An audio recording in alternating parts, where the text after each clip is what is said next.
ಎಲ್ಲರಿಗೂ ನಮಸ್ಕಾರ. ಸನಾತನ ಕಥನಕ್ಕೆ ಸ್ವಾಗತ. ನಾನು ಸೌಮ್ಯ ಕೃಷ್ಣ ಹೆಗಡೆ. ನನ್ನ ಬ್ಯಾಕ್ ಟು ಬ್ಯಾಕ್ ಎಪಿಸೋಡ್ ಅಂದ್ರೆ ಸೌಜನ್ಯ ಎಂಬ ಶಕ್ತಿ ಅನ್ನೋ ಎಪಿಸೋಡ್ನಲ್ಲಿ ನಾನು ಈ ಧರ್ಮಸ್ಥಳ ಅನ್ನುವಂತಹ ಹೆಸರು ಹೇಗೆ ಬಂತು, ಅದರ ಹಿಂದೆ ಒಂದು ಮನೆತನ ತಲತಲಾಂತರದಿಂದ ಒಂದು ಕಥೆಯನ್ನ ಹೇಳ್ಕೊಂಡು ಬಂದಿದೆ. ಇದಕ್ಕೆ ಯಾವುದೇ ಐತಿಹಾಸಿಕ ಉಲ್ಲೇಖ ಅನ್ನೋದು ನನಗೆ ಸಿಗ್ಲಿಲ್ಲ ಅನ್ನೋದನ್ನ ಹೇಳಿದ್ದೆ. ಹಾಗೆ ನಿಮ್ಗೆ ಯಾರಿಗಾದ್ರೂ ಸಿಕ್ಕಿದ್ರೆ ದಯವಿಟ್ಟು ನನ್ನ ಜೊತೆ ಶೇರ್ ಮಾಡ್ಕೊಳ್ಳಿ ಅನ್ನೋದನ್ನ ಕೂಡ ರಿಕ್ವೆಸ್ಟ್ ಮಾಡಿದ್ದೆ. ಆದ್ರೆ ಈ ಕಥೆಯ ಹೊರತಾಗಿ ಇರುವಂತಹ ಒಂದು ಐತಿಹಾಸಿಕ ದಾಖಲೆಯನ್ನ ಒಬ್ರು ಹಿರಿಯರು ನನ್ನ ಜೊತೆ ಶೇರ್ ಮಾಡ್ಕೊಂಡ್ರು. ಜೊತೆಗೆ ಈ ಆ ದಾಖಲೆಗಳ ಮೂಲ ಏನು, ಜೊತೆಗೆ ಇದು ಕೇವಲ ಯಾರೋ ಒಬ್ರು ಕೇಳ್ಕೊಂಡು ಬಾಯಿಂದ ಬಾಯಿಗೆ ಹರಿದು ಬಂದಿರೋದಲ್ಲ, ಅತ್ಯಂತ ಸೈಂಟಿಫಿಕ್ ವೇಯಲ್ಲಿ, ಆರ್ಕಿಯಾಲಜಿಕಲ್ ವೇಯಲ್ಲಿ, ಹಾಗೆ ಅಂದಿನ ಕಾಲದ ಅತಿ ದೊಡ್ಡ ಹಿಸ್ಟೋರಿಯನ್ ಅಂತ ಯಾರು ಕರೆಸ್ಕೊಳ್ತಾ ಇದ್ರು ಅಂಥ ವ್ಯಕ್ತಿ ತುಳುನಾಡಿನ ಸಂಸ್ಕೃತಿಯನ್ನ ಅತ್ಯಂತ ಹತ್ತಿರದಿಂದ ಓದಿಕೊಂಡು ಅದನ್ನ ಬೆಳೆಸ್ಕೊಂಡು ಅದನ್ನ ದಾಖಲೆಯಾಗಿ ಮಾಡಿಡುವಂತಹ ಒಂದು ಒಳ್ಳೆಯ ಪ್ರಯತ್ನವನ್ನ ಯಾರು ಮಾಡಿಟ್ಟು ಹೋಗಿದ್ದಾರೆ ಅವರ ಒಂದು ಪುಸ್ತಕದ ದಾಖಲಾತಿಯನ್ನ ನಾನು ಓದ್ತಾ ಹೋಗ್ತೀನಿ. ಧರ್ಮಸ್ಥಳದ ನಿಜವಾದ ಇತಿಹಾಸ ಅನ್ನುವಂಥದ್ದು ಆ ಒಂದು ಪುಸ್ತಕದಲ್ಲಿ ಯಾವ ರೀತಿ ಲಗತ್ತಿಸಲಾಗಿದೆ, ಎಕ್ಸಾಕ್ಟ್ಲಿ ದೋಸ್ ವರ್ಡ್ಸ್. ನಾನು ಏನನ್ನು ಕೂಡ ಎಕ್ಸ್ಟ್ರಾ ಹೇಳೋದಿಲ್ಲ.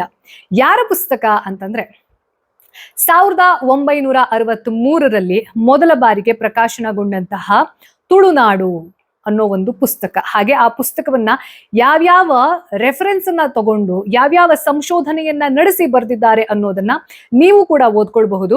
ಸೊ ನಾನು ಲಿಂಕ್ ಅನ್ನ ಕೊಟ್ಟಿರ್ತೀನಿ. ಈ ಪುಸ್ತಕದ ಲಿಂಕ್ ಅನ್ನ ನಿಮ್ಗೆ ಓದೋಕೆ ಸಿಗುತ್ತೆ. ಪೂರ್ತಿ 273 ಪುಟಗಳನ್ನ ಒಳಗೊಂಡಿರುವಂತಹ ಈ ಒಂದು ಪುಸ್ತಕವನ್ನ ತುಳುನಾಡು, ಡಾಕ್ಟರ್ ಪಾದೂರು ಗುರುರಾಜ ಭಟ್ಟರು ಬರೆದಿರುವಂತಹ ತುಳುನಾಡು ಅನ್ನುವಂತಹ ಪುಸ್ತಕವನ್ನ ದಯವಿಟ್ಟು ಓದಿ ಅಂತ ಹೇಳ್ತಾ, ಜೊತೆಗೆ 1966ರಲ್ಲಿ ಮೊಟ್ಟ ಮೊದಲ ಬಾರಿಗೆ ಪ್ರಕಾಶನಗೊಂಡಂತಹ ತುಳುನಾಡಿನ ಇತಿಹಾಸದಲ್ಲಿ ಸ್ಥಾನಿಕರು, ಈ ಒಂದು ಪುಸ್ತಕದಲ್ಲಿ ಒಟ್ಟು 73 ಪುಟ ಇದೆ. ಇದು ಎರಡರ ಲಿಂಕ್ ಅನ್ನ ನೀವು ಡಿಸ್ಕ್ರಿಪ್ಷನ್ ಬಾಕ್ಸ್ ಅಲ್ಲಿ ನೋಡ್ಕೊಳ್ಬಹುದು. ಅದನ್ನ ಡೌನ್ಲೋಡ್ ಮಾಡಿ ಆರಾಮಾಗಿ ಓದಿ.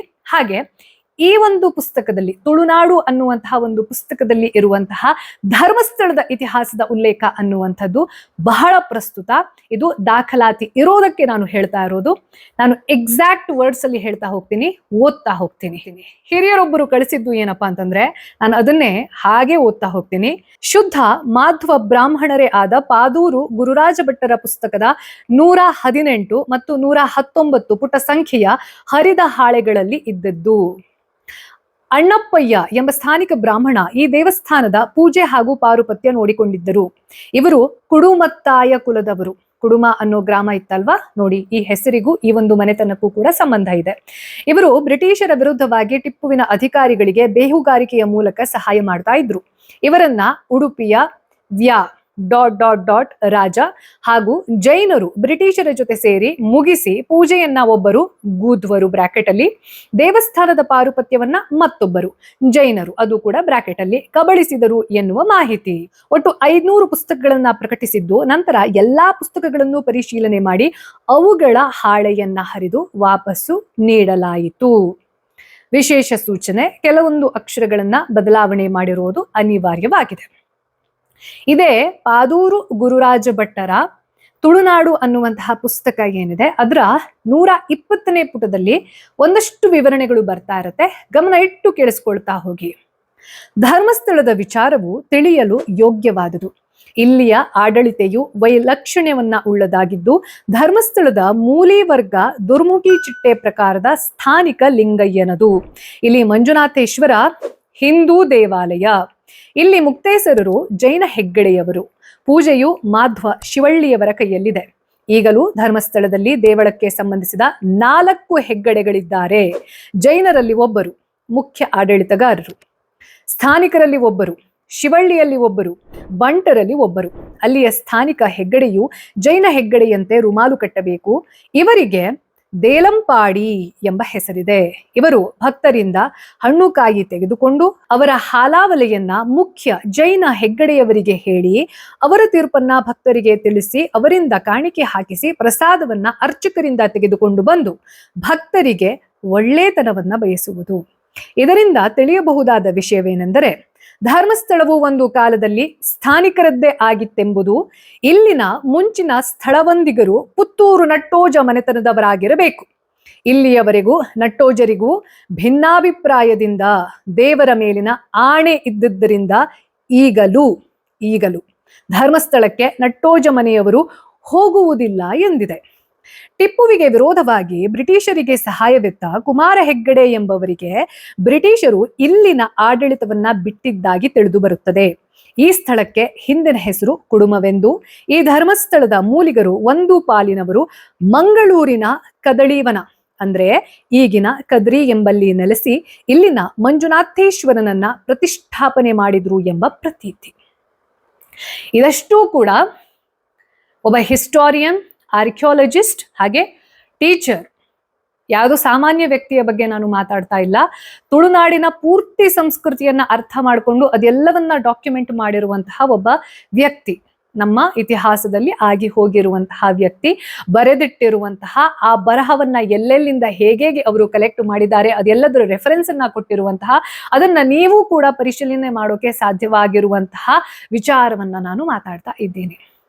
ಅಂದಮೇಲೆ ಇವಾಗೇನು ಸೌಜನ್ಯ ಕೇಸ್ ರಿಲೇಟೆಡ್ ಆಗಿ ದೇವಸ್ಥಾನವನ್ನ, ನಮ್ಮ ಮಂಜುನಾಥ ಸ್ವಾಮಿಯನ್ನ ಯಾರು ಮಧ್ಯ ತರ್ತಾ ಇದ್ದಾರೆ, ಹಾಗೆ ಆ ಮಧ್ಯ ತಂದಿದ್ರಿಂದ ಯಾರು ಭಯ ಬೀಳ್ತಾ ಇದ್ದೀರಾ, ನಮ್ಮ ದೇವಸ್ಥಾನವನ್ನ ಯಾರೋ ಕಿತ್ಕೊಂಡ್ಬಿಡ್ತಾರೆ ಅಥವಾ ಅದಕ್ಕೇನು ಆಗ್ಬಿಡತ್ತೆ ಅಂತ ಭಯ ಪಡ್ತಿದ್ದೀರಾ, ದಯವಿಟ್ಟು ಇತಿಹಾಸ ಏನನ್ನ ಹೇಳುತ್ತೆ ಅನ್ನೋದನ್ನ ಅರ್ಥ ಮಾಡ್ಕೊಂಡ್ರೆ ಹಾಗೆದಷ್ಟು ಆಳ ಅನ್ನೋದು ನಮ್ಗೆ ಸಿಗ್ತಾ ಹೋಗುತ್ತೆ.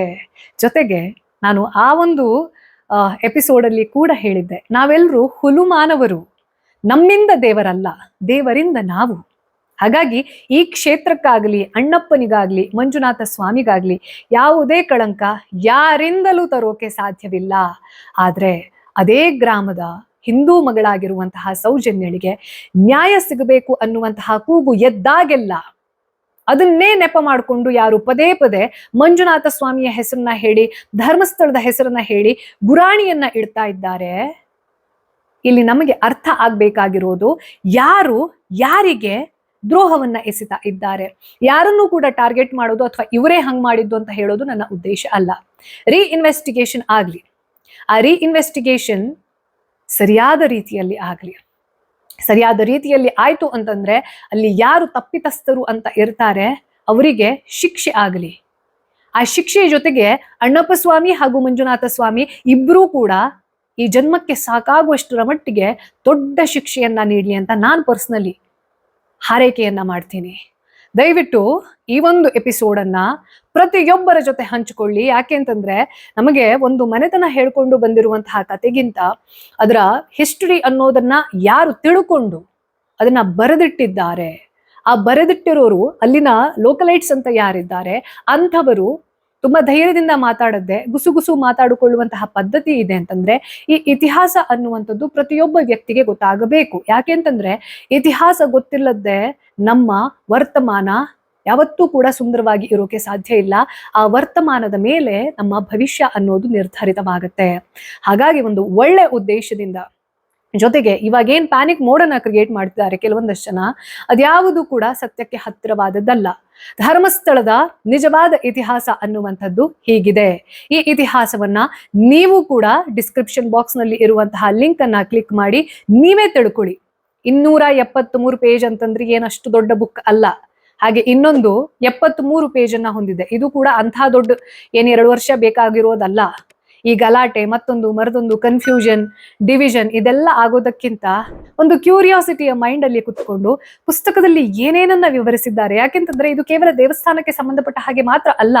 ತುಳುವ ಸಂಸ್ಕೃತಿ ಅಂತಂದ್ರೆ ಏನು, ಅದರ ಹಿನ್ನೆಲೆ ಏನು, ಇಲ್ಲಿರುವಂತಹ ಜನರು ಯಾರು, ಆ ಜನರ ಬಾಧ್ಯತೆ ಅನ್ನುವಂಥದ್ದು ಏನಿತ್ತು, ಅವರು ಒಳಗಡೆ ಸಂಬಂಧ ಅನ್ನುವಂಥದ್ದು ಏನಿತ್ತು, ಜಿಯೋಗ್ರಫಿಕಲ್ ಡಿಸ್ಟ್ರಿಬ್ಯೂಷನ್ ಹೇಗಿತ್ತು, ಇದೆಲ್ಲದನ್ನ ದೇವಸ್ಥಾನಗಳ ಆಡಳಿತವನ್ನು ಸೇರಿದ ಹಾಗೆ ತುಳುವ ಸಂಸ್ಕೃತಿಯನ್ನ, ತುಳುನಾಡನ್ನ ಅತ್ಯಂತ ಸಮರ್ಥವಾಗಿ ಡಾಕ್ಟರ್ ಪಾದೂರು ಗುರುರಾಜ ಭಟ್ಟರು ತಮ್ಮ ಪುಸ್ತಕದಲ್ಲಿ ಹೇಳ್ತಾ ಹೋಗಿದ್ದಾರೆ. ಕೇವಲ ಇದೆರಡೇ ಪುಸ್ತಕ ಅಲ್ಲ, ಅವ್ರದ್ದು ಇನ್ನೂ 100 ಪುಸ್ತಕಗಳು ಇವೆ. ಎಲ್ಲವನ್ನೂ ಕೂಡ ಸಂಶೋಧನೆಯ ದೃಷ್ಟಿಕೋನದಿಂದಲೇ ಬರಿತಾ ಹೋಗಿದ್ದಾರೆ ಅವರು. ಅಂದ್ರೆ ಸಾಮಾನ್ಯ ಹಿಸ್ಟೋರಿಯನ್ ಕೂಡ ಅಲ್ಲ ಅವರು. ಅವ್ರ ಬಗ್ಗೆ ನೀವು ತಿಳ್ಕೊಳ್ತಾ ಹೋದಷ್ಟು ಒಬ್ಬ ವ್ಯಕ್ತಿ ಒಂದು ಜೀವನದಲ್ಲಿ ಏನೇನೆಲ್ಲ ಬರೆಯಕ್ ಸಾಧ್ಯ ಇದೆ, ಏನೇನೆಲ್ಲ ಸಂಶೋಧನೆ ಮಾಡಕ್ ಸಾಧ್ಯ ಇದೆ, ಅದೆಲ್ಲವನ್ನ ತಮ್ಮ ಮುಂದಿನ ಪೀಳಿಗೆಗೆ ಕೊಡಬೇಕು ಅನ್ನೋ ಕಾರಣಕ್ಕೋಸ್ಕರ ಬರೆದಿಟ್ಟು ಹೋಗೋದಿದೆ ಅಲ್ವಾ, ಅಂಥದ್ದನ್ನ ನಾವು ಸದ್ವಿನಿಯೋಗ ಮಾಡ್ಕೊಳ್ಬೇಕು. ದಯವಿಟ್ಟು ಈ ಒಂದು ಎಪಿಸೋಡನ್ನ ಪ್ರತಿಯೊಬ್ಬರ ಜೊತೆ ಹಂಚ್ಕೊಳ್ಳಿ. ಜೊತೆಗೆ ಈ ಒಂದು ಕೇಸ್ ರಿಲೇಟೆಡ್ ಆಗಿ ಏನೇನಲ್ಲ ಕಾಂಟ್ರವರ್ಸಿ ಅನ್ನುವಂಥದ್ದು, ಪಾಯಿಂಟ್ಗೆ ದೂರವಾಗಿರುವಂತಹ ವಿಚಾರಗಳನ್ನ ಯಾರ್ಯಾರು ಹುಟ್ಟು ಹಾಕ್ತಿದ್ದಾರೆ, ಅದು ಯಾವುದರಿಂದ ಕೂಡ ನಾವು ಹಿಂದೂ ಮುಸ್ಲಿಂ ಜೈನ ಅಂತ ಡಿವೈಡ್ ಆಗಬಾರ್ದು. ನಾವೆಲ್ಲರೂ ಎಷ್ಟೋ ಶತಮಾನಗಳಿಂದ ಪ್ರೀತಿಯಿಂದ ಬಾಳ್ವೆಯನ್ನ ನಡೆಸಿದೀವಿ, ಮುಂದೆ ಕೂಡ ನಡೆಸ್ತೀವಿ. ನಮ್ಮ ಕೂಗು ಸೌಜನ್ಯ ಅನ್ನುವಂತಹ ಹಿಂದೂ ಮಗುವಿಗೆ ಆದಂತಹ ಅನ್ಯಾಯ ಏನಿದೆ, ಆ ಅನ್ಯಾಯಕ್ಕೆ ಯಾರು ತಪ್ಪಿತಸ್ಥರಿದ್ದಾರೆ ಕಠಿಣಾತಿ ಕಠಿಣ ಶಿಕ್ಷೆ ಸಿಗಬೇಕು. This is the point. ಇದನ್ನ ನಮ್ಮ ಅಣ್ಣಪ್ಪ ಸ್ವಾಮಿ ಹಾಗೂ ಮಂಜುನಾಥ ಮಾಡೇ ಮಾಡ್ತಾನೆ ಅನ್ನುವಂತಹ ನಂಬಿಕೆ ನನಗಿದೆ. ಇದು ಈ ವಾರದ ಸನಾತನ ಕಥನ. ಮತ್ತೆ ನಿಮ್ಮ ಭೇಟಿ ಬರುವ ಭಾನುವಾರ ಬೆಳಗ್ಗೆ ಶಾರ್ಪ್ 9 o'clock. ಲೋಕ ಸಮಸ್ತ ಸುಖಿನೋ ಭವಂತು.